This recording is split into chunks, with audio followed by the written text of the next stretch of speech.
So I had this thought for a while. Um, I didn't know how to put it into words, but I figured I'd think on it. But to give some background, I was raised on TV. This was back in like 2003. No, that was when I was born. No, it was later on.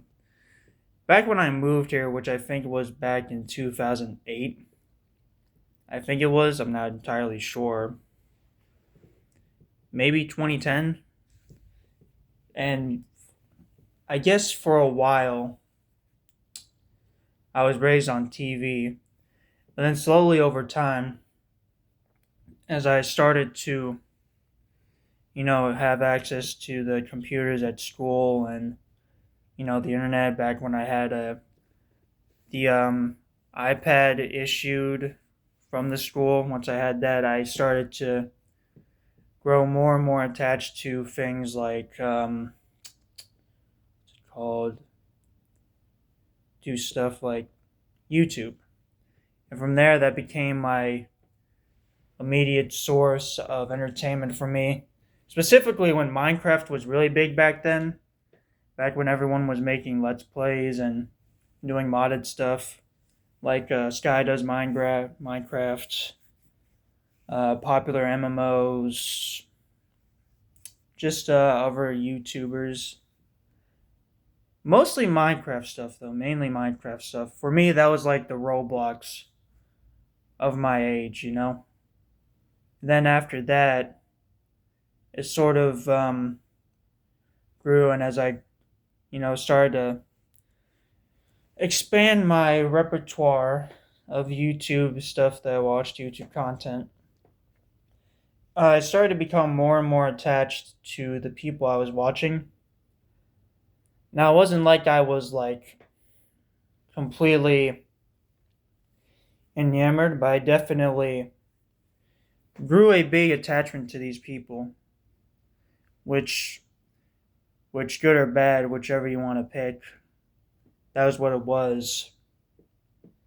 And then slowly, as I grew older, I grew more wiser.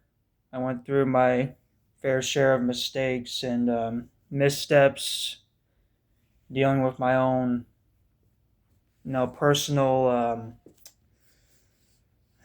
What's the word? My own. I don't know what the word to use for it. Essentially, my own flaws, and my own like I said, issues. And then slowly over time, I started to gain more knowledge through my own experiences and through what I was watching. And then I realized how flawed these people were, especially the older YouTubers I used to watch, like Sky Does Minecraft, for example, ended up becoming an abuser, or at least we found out that he was an abuser. And then popular MMOs, for a while, he lost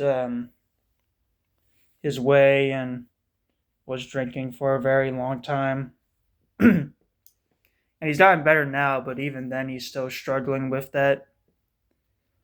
The point I'm making here is that a lot of the people we used to watch aren't necessarily good people, or at the very least are very flawed. Not to say that they're good or bad or that they do awful things all the time. It's just sometimes when you're young, or even now, we idolize these people and we always look to them for some kind of an opinion or a different perspective. And every time, we always fail to realize that at the end of the day, these people are just as flawed or as messed up as we are.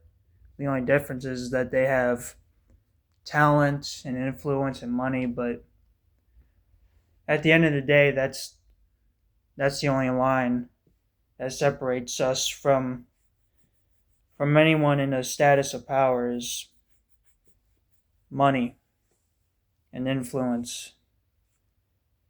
And I think while it's okay to recognize that and to take what we can and what we learn from them in stride, I think it's also just as important to understand and realize that at the end of the day, they're people too.